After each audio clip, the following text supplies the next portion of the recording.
If you haven't heard about Anchor by Spotify, it's the easiest way to make a podcast with everything that you need all in one place. Let me explain. Anchor has tools that allow you to record and edit your podcast right from your phone or computer. When hosting on Anchor, you can distribute your podcast on any listening platform like Spotify, Apple Podcast, and many, many more. It's everything that you need to make a podcast all in one place. And best of all, Anchor is totally free. Download the Anchor app today or go to anchor.fm to get started.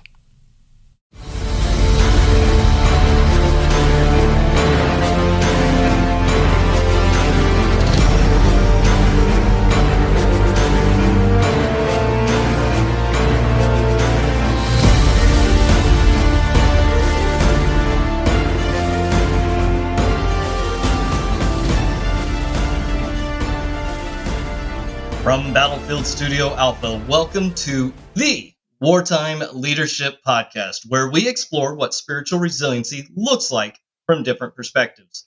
We often focus on the physical, emotional, and social areas of resiliency, but too often we neglect the spiritual pillar. Now, this looks different for everyone. We will be exploring what spiritual resiliency looks like in the lives of our guests, who are people from all different walks of life. I'm your host, Nathan Coy, and today we move into chapter 2 of our podcast journey, which means that this is episode 51. And today we had to start it off right. We had to start it with a bang. We had to pick it up with the mustache. Let me tell you guys, you're going to love the artwork for this one because the mustache is absolutely amazing. Jason Skeesick, how you doing, sir? Nathan, I'm honored. Thank you so much for having me on, brother. I appreciate it. And it's already been a pleasure talking to you, so I'm looking forward to this.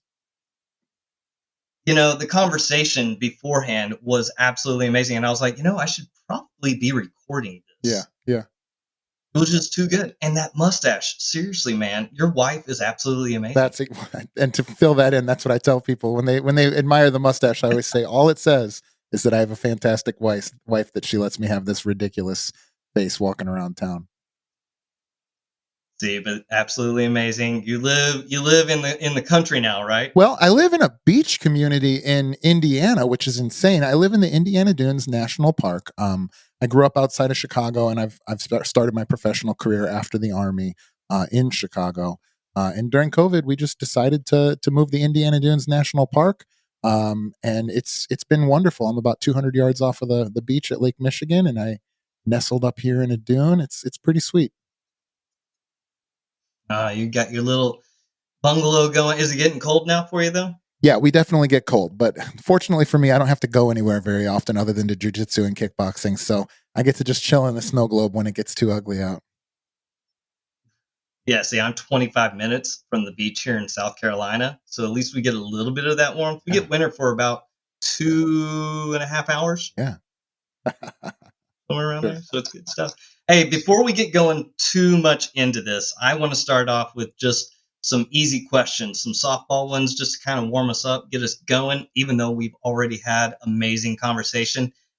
What is one thing that you find repulsive? One thing that I find repulsive, let's see. I mean, I'll give you one that's just not like poop. I think that I'm repulsed by people that are fake. I can tell within 3 sentences if somebody's full of shit. And if they are, it really bothers me. And I just have gotten to a place where I politely and candidly will just excuse myself, or if I'm forced, will tell them. But yeah, I don't put up with it anymore.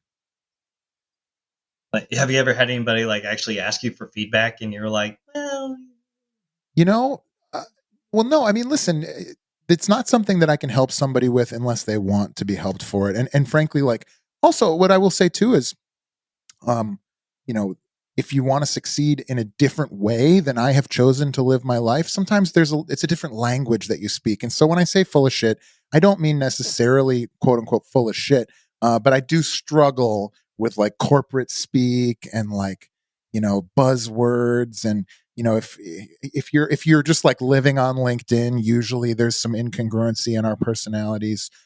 The thing that attracts me to this art form, to podcasting, is what I call capital T truth. So whether you talk about jujitsu or CrossFit or podcasting, there's this theme in my life that I'm drawn to, and that thing is truth. It's like, this is just a conversation. Jiu-jitsu is, did it work? Did you tap? Okay, great, it works. And did it not work? You didn't tap? Okay, great, that didn't work. And so the same thing. So when somebody, clearly isn't being authentic, for me, it's just such a good reminder that, I could do an impression of somebody who's famous or successful, but it's going to be far worse than them, whereas nobody else can be me. And so the more authentic that I can be, the better that I'm going to do as myself. And see the absolute truth and actually understand. I've tried to have this conversation with people. I'm like, just tell me honestly. Yeah. I just need you to be honest. That's it. Care enough about me to be honest. Yes, I agree. All right. Hey, so I'm giving you 2 tickets. One is to somewhere that you've already been, and one is to somewhere that you have never been. Where are these 2 tickets to? Barcelona and Japan or Italy. My wife would say Italy. I feel like Japan, though. That's another planet, isn't it? I'd love to go to Japan. Absolutely. Yeah. I was actually stationed in Guam and was able to fly within 4 hours of Japan. Oh, absolutely amazing. I was in basic training with a guy from Guam, and he would sing to us in basic training because we didn't have any radio or anything like that. And so I always have a sweet spot in my heart for Guam. So did you keep up with him afterwards? No, we didn't even go to the same into the same MOS or any of that stuff. And so AIT was what I was thinking of. So no, I literally don't even recall his name. We just called him Guam. And so I apologize if this ever gets heard by him, because he was a really nice guy. Well, I was going to say, because if you ever have the food, you will never leave that island ever. The only reason I left was because I got ordered. Yeah. Wow. That's so cool. Oh, best barbecue ever. Wow. And now you said Japan, Italy, and then somewhere that you've already been, Barcelona. Barcelona is the best place I've ever been. I love Barcelona. I lived in Germany. I was stationed out of Germany when I was in the Army, and we would travel pretty much any weekend where we possibly could scrape together the money and get away. And the place we went to, we did a 30-day tour of Western Europe when we got back from Iraq one time. And we were supposed to stay in Barcelona for 3 days, and I think we stayed for 11. We ruined the rest of our trip because we were having so much fun in Barcelona. Yeah. Oh, I hate that. That happened a lot in the Air Force as well. People's planes would mysteriously break in Hawaii. Yeah. Hey, I know we're supposed to bring you, but we broke. Yeah. Quote, unquote, air quotes.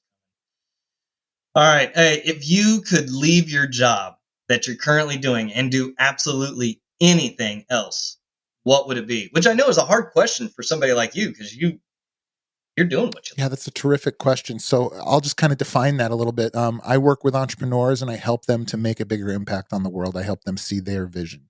And so if I were to stop doing that and I couldn't do it, the thing that would interest me is to probably get into a product business of some sort. I've spent my career in service businesses, which I'm good at and I enjoy. But if I was going to try to simplify things, I would probably get into a product business of some sort, or just fucking retire. Sorry, am I allowed to curse? We'll allow it. We'll Only if it's important. It's your story. Yeah. It's not mine. It's your story. Yeah. You do what you do. Okay. You be you, boo. Thank you, sir. Hey, one final question. If you could invite 5 people, dead or alive, to a dinner party, who would you invite and why? Oh, that's a good question. Dead or alive?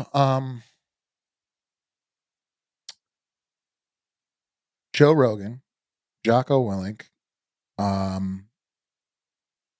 John Danaher, Ayn Rand, and who wrote 1984? Come on. Orson Welles. No, Orwell. George Orwell. Orson Welles wrote The Time Machine. Those 5. Yeah. Wow. I mean, that's like an all-star who's who. It's modern and it's funny because a couple of those people I don't think would be that fun to talk to. I don't think Ayn Rand was a lot of fun. So I'm curious what that would be like. So I may think about that later and have second thoughts. But yeah, that's my guess off the top of my head. Yeah, we're not changing it though. No, it's on record. No, It's officially there. Like, this is going to be published as soon as I possibly can. Hey, so again, already a great conversation. I want to know more about Jason. I want to know where you came from and how you got to what you're doing today. Mm-hmm. You can start your Army, before the Army, wherever. You bring us on this journey. Well, I probably shouldn't be here. So when I was in first grade, I promise to be brief. When I was in first grade, I was basically kicked out of school. And my mom, I found out later, pulled a ton of strings and went to battle with the public school to get me placed in this behavior disorder school that was a private school. It was year round and it was about an hour away. And so I was in a school of 40 kids, K through 12, and some of those kids were gangbangers. Some of those kids were suicidal. Some of those kids, I just had really bad ADD, or what I call entrepreneur's disease. But I was born with what I call spirit of the puppy, right? So I love, very passionate about doing things. I'll spend infinite amounts of time focused on those things that I'm really interested in. But I can't, it's very difficult for me to give any kind of a crap about things that I'm not interested in, especially by nature. And so I have this spirit of the puppy. I can read all day if I'm interested in it. I can work all day if I'm interested in it, but it's hard for me to have any discipline. So you can imagine, I worked my way through school. I ended up in regular high school, worked my way through school, and I get out and I have all this passion, all this interest, but no discipline. And so guess where I ended up? The United States Army. And so I went into the Army. I did okay. It took me exactly 4 years to get what I needed out of the military. It didn't take 4 years in a day, and I don't think I would have been ready, 3 years and less than 1 day of 4 years. And so I got what I was looking for. I found what I call military mindset. That's the second pillar of my core values. And I did two things right when I got out of the military. One, I went to university. I went to school for finance and got a degree in finance, and eventually made my way into commercial banking, which was great. And two, me and two other veterans started a CrossFit gym on a dusty fourth floor warehouse floor that had absolutely no business being open, and it was just a hobby. But what I found, Nathan, was I was working on these huge deals, $10 million deals, $50 million deals, big companies that people would know the names of, right? And all I could think about was my little $9,000 a month revenue business. I was modeling it in the expensive computers on the expensive modeling platforms. And I'd be in a room with my boss and my boss's boss and my boss's boss's boss and an entrepreneur. And the only person I could see the eye to eye with was the entrepreneur. And so, I just decided that my attention span was the thing that was pulling me towards that thing that I loved, which at the time was fitness and building communities and tribe. Like most people, if I know most of your audience is either military or was military, you know what I'm talking about, where there's this thing you get when you're involved in a tribe. I think the military is so interesting because you're in a tribe of people you didn't choose to be with, doing a job that you may or may not want to do, and you must get it done and you must execute it at a high level. And I think that teaches you so much. And so, like so many veterans, I've been looking for that feeling ever since.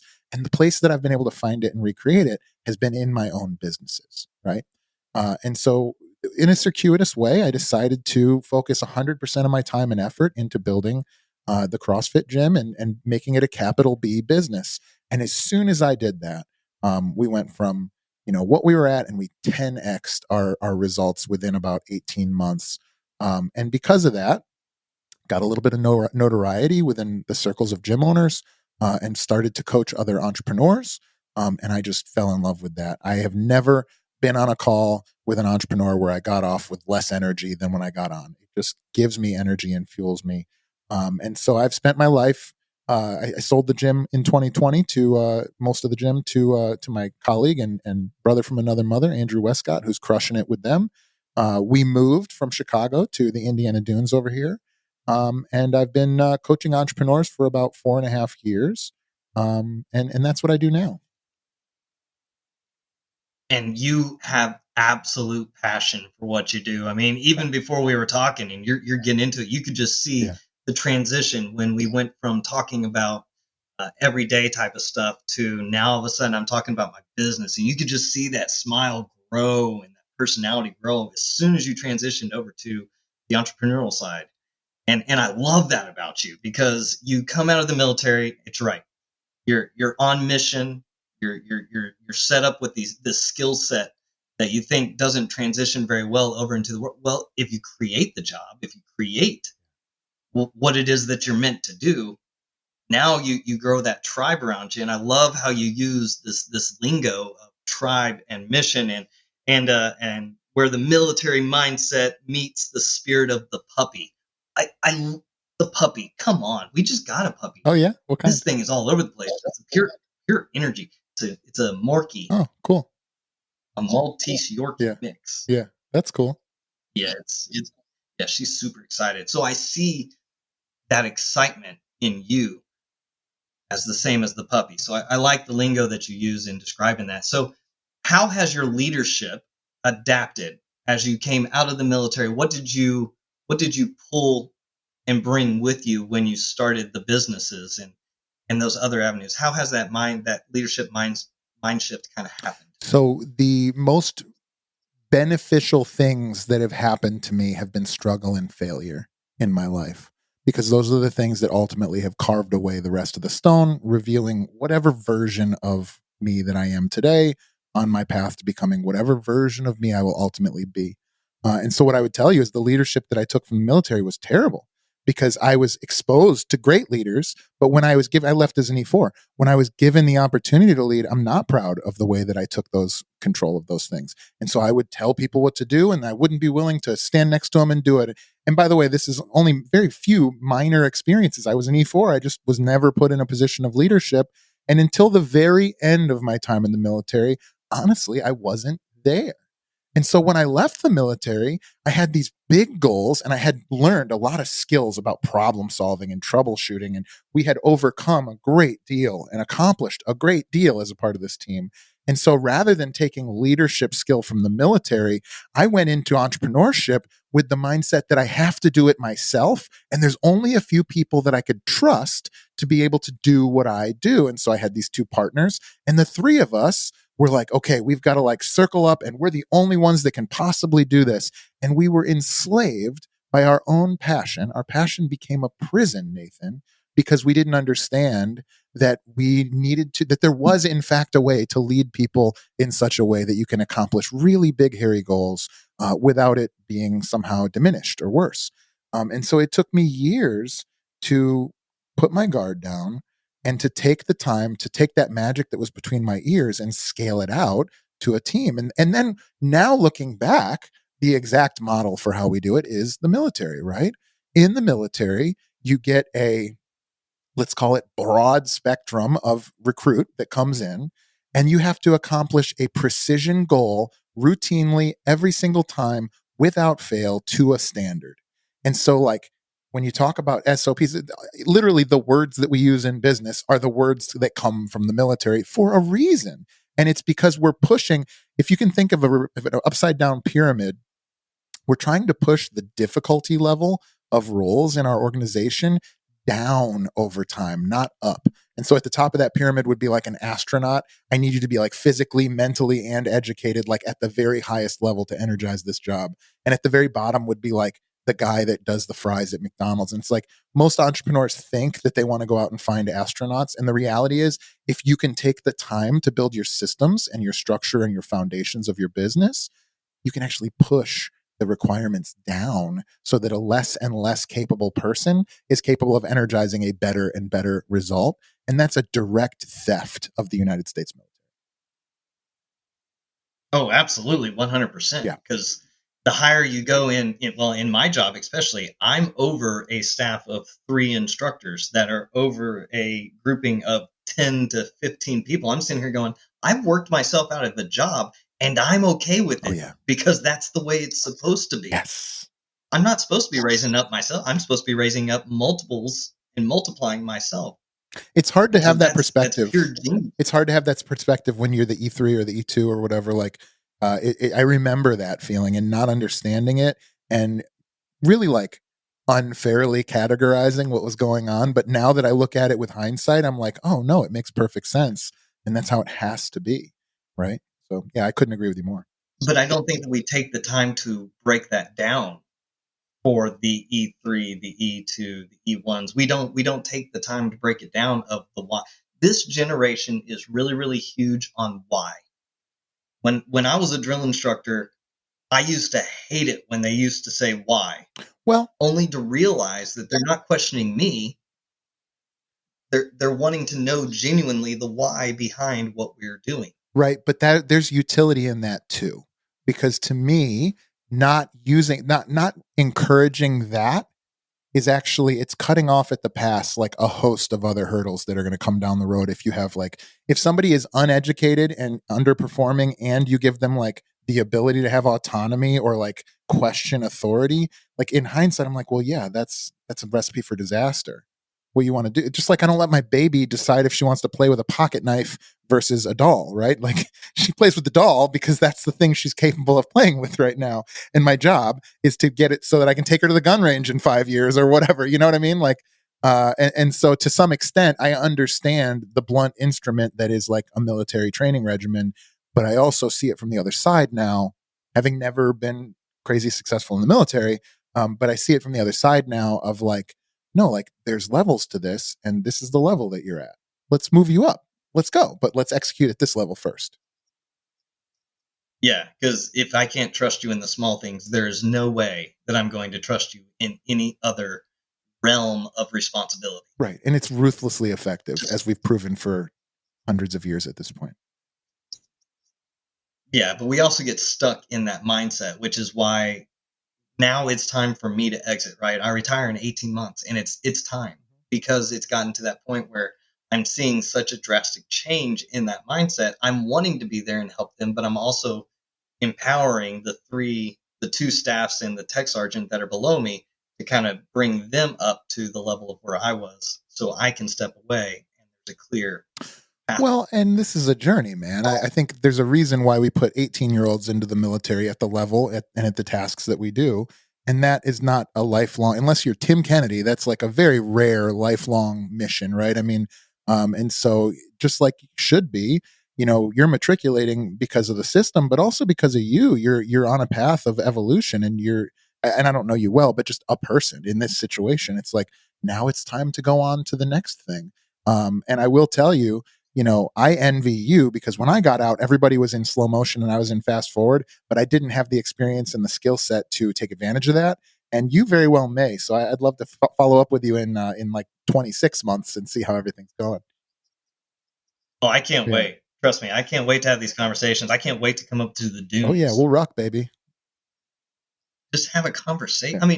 I mean, seriously, because you just started out with the personality. You started out with a smile. You were approachable. You're that type of individual that you want to glean off of as much as you possibly can. Just because you're full of energy, you're bringing the energy. You make me have to bring the energy. It's great. Well, I appreciate that compliment. Thank you. Well, it's like they say, as iron sharpens iron. So it just continues throughout and throughout. So now, what did you do in the military? What was your job? What was your MOS in the Army? So I started out as a 31 Fox. I think it got moved to 21 Foxtrot, which was a network switching systems engineer. So I was a node center operator. And what that means is they hand you a shovel and you dig holes in the desert, and then you pull cable through conduit. Just kidding. I think that was Lima, right? Like that's a 31 Lima but that was the job I did on my second deployment, which is like the bulk of my in the field work experience. No, I was a node center operator. So I was a network switching systems engineer. I learned about electrical engineering and telecommunications. It enabled me to, I skip over in the story, but it enabled me to get a great contract job right when I got out at a large pharmaceutical company that paid well. And so that was really a really great way to get my feet under me, to be able to have a good apartment in the city and a good job. And yeah, just a good overall good career. It taught me how to troubleshoot, really well. Yeah, and in very harsh situations where you had to troubleshoot very quickly and effectively at the exact same time. So one thing that we don't talk about in the military very, very well, which I have a lot of listeners that are not military as well. Mm-hmm. And so they've kind of gone on this journey with us of what resiliency looks like for us as individuals, because we in that type of organization are with multiple different religions, with multiple different types of individuals going through stuff. but those pillars have kind of remained the same for each of them. And one of those is spiritual resilience. So, how would you define spiritual resilience? It's a good question because when I hear you talk about it, it sounds like you would define it a little differently than me, and that's fine. For me, it's probably my willingness to continue working towards a goal. And the longer I'm willing to delay that gratification, the more spiritually resilient that I am.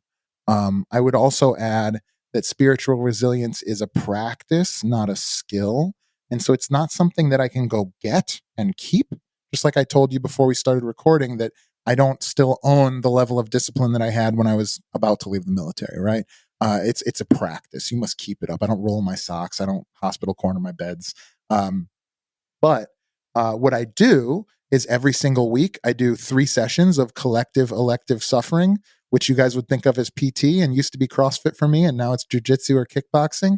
And what that does is it gets me it on my paradigm of good to suckiness. It moves suckiness way over this way, and so like the other things don't seem that bad. That helps in spiritual resilience. And then number 2, I go on a solo mission every single week. I go on a ruck march, or I go float in a float tank with my thoughts. And that is another way that I'm able to think about my place in the universe, think about my goals, think about my relationships, and take time away from conversation, away from the TV, and away from my phone. And that makes me a much more centered person. And so my spiritual resilience comes from like really from my identity. And I think there's 3 levels to identity. Let me break there for a second because I think when you're young, people attribute your identity. They say you're strong, you're fast, you're pretty, you're smart, you're handsome, you're short, whatever. If you're lucky, when you get a little bit older, you start to look outward for your identity. You say, I want to be like Jocko. I want to be like this guy. I want to be like her. I don't want to be like that guy. I want to be like him. So you look outward. I feel like the next level from that, and one that I have really started to hit my stride in, is I don't look outside. I start to look internally for my identity. And all of a sudden, it's like infinite and fractal, which means like I'm learning new things about myself all the time. And because of that, my spiritual resilience is enhanced. So as a practice, I make sure I do really, really hard things with really, really close friends often, 3 times a week or more. That helps me stay in spiritual shape, right? And then separately, I make sure that I go on solo missions where I'm not distracted by tactical day-to-day crap. And I think about my place in the universe and how I can make it better for everybody. Now, did a lot of that internal looking, did that come after your daughter was born, or was it before your daughter? No, I don't have I had my daughter late. I had my daughter at 39, 38, I guess. Yeah, 38. And so no, I had already been doing it quite a bit. I'll be honest with you. My introspectiveness has always kind of been there. It came from entrepreneurship first. Then it was aided by masterminds and mentorship and sort of learning from others. And then I got into a practice of things like float tanks and things like, psychedelics, I'll even say, things where I could put down my personal opinions and start to see things with fresh eyes. And so that can be for anybody listening to this. It can be religion, it can be spirituality, it can be yoga, psychedelics, it can be meditation, it can be any number of different things. But the goal being sort of like, okay, so stop thinking from inside of my head and start to think about my place in the universe from point next to myself. And it's that type of change in perspective that I try to get around myself regularly, but not constantly. Does that make sense? Oh, 100%. And you bring, I mean, it's so many of those layers, because you were talking about physical activities and even that social type of resilience. All of those are interlaced in so many different ways, and they overlap throughout all that we've done. And we heard the multiple different ways of how you build spiritual resiliency within yourself. Mm-hmm. But what about spiritual resiliency within your family? Well, I'm very honest in anything that I do now. I'll tell you this. Here's a good example, Nathan. When I got out of the military, I had just finished like what I think to be like a really virtuous mission. I had nothing to hide. I hadn't done anybody wrong. I didn't have any, fatherless children running around or anything, right? And I just remember getting home to Chicago, and I remember looking for eye contact. I was seeking out eye contact in humans. And I haven't always had that. Even since then, I haven't always felt that. And I feel like you can tell how you feel as a person based on your ability and desire to make eye contact with other people. And what I would say is in my house and with my friends, I have no fear of eye contact. And that's because there's no secrets, there's no hidden agendas. If me and wife have a problem, or if even there's tension, and it's certainly I'm the initiator of this typically. I'm the communicator of the two, although she's been terrific. Shout out to Donna. And so for me, it's honesty and it's being forthright.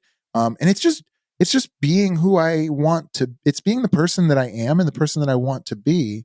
And she's very good about being the same. And I'll be honest with you, the child, Lucy, has been the first time in many years for us. We've been together for over 7 years. And the first time in many years where there's like this irrational being in the room that can't be reasoned with. So like, I don't get angry anymore, but I do get frustrated. And I get frustrated when there's one of two things. It's either a super compressed timeline on something important, right? That can frustrate me because I can't fix it. Or it's something irrational and immovable, which is the definition of that is in the other room right now. She's 18 months. That's what it is, right? And so spiritual resiliency in our family is there's just no question that we are in the same boat. We are trying to get to the same place, and we are both, or all three of us soon, are rowing as hard as we possibly can to get there. And I try to recreate that same feeling in the businesses that I run, and I try to help other leaders to recreate it in their businesses. See, and that's absolutely amazing. I love the idea and the concept of the eye and eye contact, because you can tell so much about an individual by having that initial look into the eyes to see which direction are they going to go. Do they immediately lower their eyes, which tells me, okay, something's up. They're off a little bit. And that's how I deal with my airmen all the time. My direct supervisory airmen, I look at them in the eyes and I'm like, just look at me in the eyes. And then I can kind of tell where they are, if they're having a bad day or if they need something more. Now, this has transitioned over to my son, who is 14 years old. Wow. He's been with us for 3 years now. We adopted him. Okay. And he would always look away. He always looks away, and he won't ever look me in the eyes when I'm talking to him, being very serious. So I literally look at me in the eyes. It's the respectful thing to do, is to look somebody in the eyes to have that conversation. And it's amazing, and it's awesome to hear you talk about that same concept when just walking through the streets, wanting to look people in the eyes and see what they're made of. Yeah, I agree, and I would say too. It's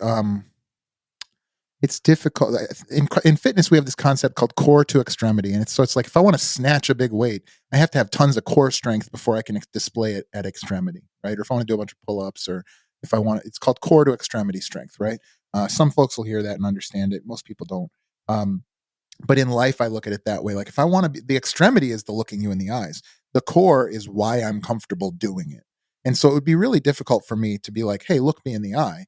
Because the person might be like, I don't know, man, I don't feel good about myself. And so it's like, how do we set up a world? Or maybe the last time I looked somebody in the eye, they slapped me, And so it's like, okay, so how do I get to a situation where I feel good enough about myself where I can look you in the eye? And I think that for me, in my journey, especially as leader, it's been interesting going from thinking I had to do it myself, or really telling somebody exactly what to do, then thinking I had to do it myself, then getting to a place where instead of telling you exactly what to do, I just ask you questions, and then exactly what to do from that. And I don't think there's the space for that in the military very often, but in the smaller tribal organizations that I enjoy being a part of, it's pretty magical.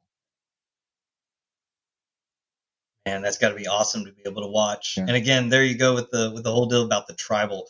Being from Oklahoma, understanding the Native American mentality and what happens within the culture of individual, that really speaks volumes to me. And before we got started recording, you had started talking a little bit about your core values and how you kind of came up with your core values. What are they? Yeah. So for starters, I ask this question to almost every entrepreneur on the very first call when we're just figuring out what they're doing and what their issues are and what they need help with. And I basically will be like, hey, do you have a mission statement? Do you have core values? And almost every single one, at least the ones that are trying, will tell me, yeah, oh yeah, we have core values, we have a mission. Okay, cool. What are they? Oh, I don't know. When we filed our LLC, we said we wrote core values on a piece of paper. We shoved them in a desk drawer, and I don't think I've seen them since. I'd have to ask my assistant. Maybe she knows. It's like, no, dude. Those aren't your core values. Those are like McDonald's core values, or maybe those are, Intel's core values or Apple's core values. But your core values are the ember that burns inside of you, that makes you who you are, not who you wish you were, not who somebody who you respect is. It's the thing that makes you you, and it's what got you to the dance, because ultimately it's what got you to the dance that you need to accentuate to find the most success you possibly can. And so for me, that starts with, okay, write down a list of words and phrases that describe you as you are. And so for me, like Spirit of the Puppy is the combination of like ADD, loving to meet new people, really excited about new things, willing to play and have a good time no matter what the circumstance, right? Like we're in a war zone talking about superheroes and stuff like that, um, so those types of things come together, and then we ask somebody who knows you really well. There's this multiple step process that we go through to uncover what your core values are. And actually, it's not just who you are. It's also like, how do you work and how do you communicate well with others and what motivates you? There's like dimensions to this, Nathan? And so once we have that, once I actually took the time to understand what my core values were, I had this 5-sided puzzle piece that I could hold up to the world and prove again and again. I'm open to changing them, Nathan, but again and again, I've just proved them right. So in the beginning, it was, okay, let's hold this up to my favorite client. Huh, they're this, they're that. This is how they do it. That's what they like. Cool. Let's hold it up to my least favorite client or employee. Oh, yeah, that person's super Spirit of the Puppy, but they have no military mindset. Or that person's military mindset, but they have no Spirit of the Puppy, so we never have any fun. And it's like, you see what I mean? And so you start to see, then once you can prove it enough, then you can start to hold it up to the future and say, hey, should we do this? Should Nathan and I hop on a podcast? Yeah, he seems fun. I know he's got military mindset. Seems like he's invested. Let's go, baby. And so like, it's so easy now for me to know ahead of time with pretty good accuracy whether or not I should be working with somebody. And that's a big part of what I do, because I will say this, if as an entrepreneur and an entrepreneur's coach, the number one problem I hear right now is not finding new clients, and it's not knowing how to fulfill or being good at what you do. It's how to find a good team and keep them. And that's something I've never struggled with, because I only work with people who really are bought in on what we're doing. They want to be there. I mean, as a CrossFit gym coach, my average employee over the last 12 years has made like $500 a month. So I'm not even responsible for covering their rent, but they showed up as professionals. They showed up on time because they were super passionate about it, and they were core value fits. Wow. Man, you gave me a ton to think about, even in just that small little breakdown. Because with what you do with your job is really a lot more of that internal look on the person and the leader before we start to flip it on the team and look deeper into the team themselves. People want to work for somebody like that, right? Somebody that looks on the inside and sees all the flaws with themselves before they find the flaws in the team, association. So the company is Spear and Clover? That's correct, yeah. And just the motto and the methods that you've been going, the military mindset meets the spirit of the puppy, the helping individuals be able to look a little bit deep. What other aspects do you work on with clients that you take on? Yeah, so for starters, what I would say is if you look at my stuff, and this isn't like to say that it's good. I think it's good. But if you look at my stuff, you're not going to find it anywhere else. And that's because I didn't start with the assumption that it should be like anyone else's. And so what I started with was first of all, and we'll talk about the story for the Spear and Clover. I think it'll hit a chord with your audience because it is interesting. But I took a year off of work in the last up until November of this year, and when I was thinking about what I wanted to do, I didn't think about what could I sell. I didn't think about even what I was good at. What I thought about, Nathan, was what would I stand on a mountaintop and fight for? What would I freaking beat my chest about? And those things are things that have totally changed my life and my businesses. So things like having an understanding of a real mission that actually is why I get out of bed and go to work every day. Having core values that I understand that are actually the flame that burns and keeps me moving forward. Having a framework to take the magic that's stuck between my ears and scale it out to a team so I can impact the world on a bigger level. Things like that. So that's what I help people to do. They go through a course. It's called Dynasty Defined. And the reason we call it Dynasty Defined is because, unfortunately, Nathan, I've been a Bears fan for 30 years. And for the last 30 years, we've been one drafted quarterback or one coach or one playbook away from a championship, which is just hogwash. Championships are not about who's playing on the field. They're not about the plays that you call, and they're not about the coach that's at the helm. What they're about is the organization. This is why for the last 50 years, there's been two head coaches of the Green Bay Packers. There's been two quarterbacks in the last 20 years. And it seems like no matter who's on the field or what plays are called, they're a contender every single year. And so for me, that's a dynasty organization represents an organization that really understands rock solid foundations about itself and can take people from outside of the organization and turn them using frameworks into productive elements of that organization. So great example would be like Chad Ochocinco or Randy Moss goes to New England and you just never hear about them being a problem again. And it's because they become a part of this greater whole. And so it's not sexy in the business world to talk about core values and mission. It's much more sexy to talk about marketing plays or hiring schemes or how to fulfill or scaling through social media or any of those things. But if the words you're putting on the paper are based on lies or really even just ignorance, then everything you build off of that is just going to be built on sand. And I'm saying that from a house built on top of a dune, but either way. I see the irony there. Yeah. But either way, and so for me, Spear and Clover, this is a personal, this is my artist formerly known as symbol, right? Like this is something that I've had for years before I ever decided to make it a business, and it's in a podcast, and it'll probably be on my headstone. It's the Spear and Clover. It represents this. I live in the dunes, as I've mentioned. I have 2 Australian Shepherd dogs, and we go on solo missions every single week. So I put on a 40-pound pack. Sometimes I'll carry a 40-pound log. And one day I was doing that, and I was doing an 11-mile ruck through the dunes, up the beach, and back, right? And I'm military mindset, head down, feet moving, sweat pouring off the tip of my sunglasses, and I'm laser focused at achieving my goal. The Australian Shepherds, if you know, are super fun. They're running out into the woods, rolling around, playing, coming back to check on me because they're good girls. They're running out, checking on me, coming back. And it just occurred to me in that instant that at my best, that's how I go through life. I'm laser focused towards my goals, but I'm still taking time to enjoy life as it's happening, to try new things, to meet new people, to play. All of that stuff is incorporated in what I think of as a successful life.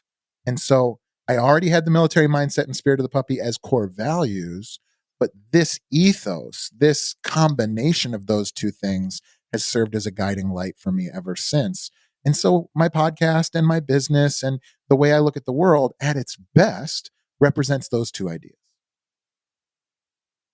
Well, and thinking about it, as you talked about that, you've got your dogs, your employees, your people trained so well that you're allowed to remain focused and going forward while they're going off and doing what they want to do and play and still ending up on the same path. Dude, nobody's ever said that, and I've thought of this. And so one day, this is a story I've never told before because I didn't think people would get it, but you just asked me a really insightful question. So one day, I have this throwing, it's like an addle. You know what those are, right? It's like the thing that throws the ball further. And so I throw it out into the woods, right? And so we're up on top of this dune, and it's really high up. It was like 80 feet up, and sometimes there's like really sheer cliffs that they can and they'll go wherever I throw the ball. The ball represents the mission. And I was sitting there throwing this ball, and I was like, if I throw the ball down the hill through the bushes, Pearl especially, who's a farm Aussie, the other one's Ruby, she's like a show Aussie, but Pearl's a farm Aussie. She will go over a cliff before she even thinks about it because I sent her there. And so in my mind, I'm sitting on top of this thing, and I'm like, there's this two-way street that we're both on right now. I can throw the ball into increasingly more perilous places as they gain experience and confidence and da-da-da. But it's also my responsibility to never throw the ball off of a cliff and ask them to do something that would cause them harm. And so I have like a really intimate relationship with my dogs, which please don't isolate that clip and spread it around. But I have a really intimate relationship with my dogs, and I feel that way about my team because this has happened to me before where I'll be like, hey, go build that website. And it comes back and it's garbage. And it's like, well, of course it is. I threw the ball off a cliff without any preparation, without any marching orders, without any training, and without giving them the time and care that they needed and deserve. And who better than a drill sergeant to understand like the responsibility of putting people through hell, how much weight is actually on your shoulders for that? And so, yeah, man, that's a really good question. Nobody's ever asked me that before. Because you have to ask for trust. Well, you have to feel the responsibility of asking for trust and holding trust. Yeah. 100%. Then that's what I was sitting here writing down was just trust, trust. And if they trust you and you blow it, it's on you. And the thing is they will trust you. People want to trust you, especially if somebody's, listen, this is the thing I say about entrepreneurs. Entrepreneurs are people who, when there's an opportunity to take responsibility, they step forward. And I learned that in the military. I had people, drill sergeants, a couple of them, say, anytime there's an opportunity to raise your hand, do it. And so there's some people that raise their hand, there's some people that stay where they're at, and there's some people that step backwards. Ignore the people that step backwards, lead the people that stay where they're at, and allow the people that raise their hand to lead. But the problem is, if you raise your hand and you're not careful with that responsibility, if you don't take umbrance and respect that trust, we're gonna trust you. Don't kill us. Like don't throw me off a cliff, you know? And trust but verify. Hey, Jason, absolutely amazing conversation. I am so grateful that you took the time to invest into me, into the listeners. Do you have any, and I didn't say this beforehand, do you have any book recommendations? I figured you would. Yeah. My first book recommendation is an idea. I don't believe that wisdom comes from new knowledge. I think wisdom comes from a deeper understanding and a perspective shift on knowledge you already had. And so I am currently in a season of my life where I reread more books than I read new books. However, the younger you are, the more you should be reading new books. Okay. If for I mentioned Ayn Rand. Obviously, Atlas Shrugged is my favorite book. I don't know if it's my favorite business book. I love the book Essentialism. That's for anybody. You don't need to be an entrepreneur. It will totally align your life if you are an entrepreneur. But it's a way of living called Essentialism. It's a fantastic book and it's a fun read. And then I would say that Never Split the Difference by Chris Voss, who was a former FBI hostage negotiator, is a great way if you want to be a salesperson, if you want to be an entrepreneur, if you want to be a leader, but also if you want to be good in relationships. It taught me to be a much better listener, a more active listener, and really not manipulate people, but really make sure that we kind of align and end up on the same page in these types of whatever confrontations or arguments or conversations. Yeah. Well, hey, again, Jason, thank you so much for investing. I have written about 4 pages worth of things, just little short notes for me to go back and write down a little bit more about on each of them. And I've actually drawn some pictures too. I found that if I'm taking notes and I just draw pictures really quickly, it gets the point across for me. And then I can go back and I'm like, oh, there it is. Awesome. Any final words that you have for us? No, any parting words? I'm honored that you had me on. I'm honored that you enjoyed the conversation as much as I did. And I really appreciate your time as well as the time of your listeners. If you're still listening to this, support Nathan. He's pouring his heart and soul into this. He's doing a hell of a job. Go to his website, go to the places where you download your podcast, like it, subscribe it, share it with a friend, because this is a really important thing that he's building and you are able to get it for free and you can help him so much with so little. If you still have time, find me at spearandclover.com. I'm happy to talk to anybody, try and help if I can. My platform of choice is Instagram. I'm Spear and Clover on Instagram or Jason Skeesick on Instagram. Otherwise, just it's been great, man. Thank you so much for having me on. Absolutely. Hey, today's episode is only possible thanks to my friend and producer, G. Frazier with 369sounddesign.com. He is truly the VIP of this organization day in and day out, making me sound good each and every episode. We are blessed by the entire team here at the Wartime Leadership Podcast. See you next time. Be blessed.